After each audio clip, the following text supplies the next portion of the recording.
Hello everyone, good morning! Happy Friday! Ayan!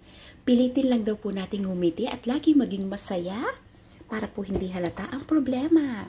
So, it's my breakfast.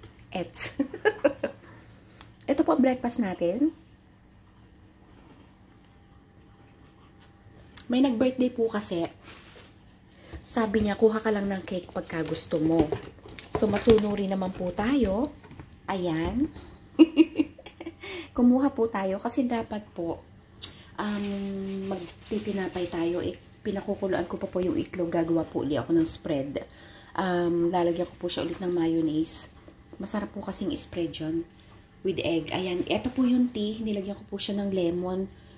Ayan. Kasi po, hindi na po andi dito pa rin po yung sipon natin at saka hatching pa rin po tayo. Usually po, inaatake ako nito madaling araw. Madaling araw po siya, 3 to 4 o'clock. Kaya yan, gising po si ako. So, let's taste this cake. Ayan. Tingnan natin kung masarap siya. Hindi ko alam kung ano tong mani ba to or what. Para siyang oatmeal. So, ayan. Let's eat, guys. Good morning. Have a great day to all of us.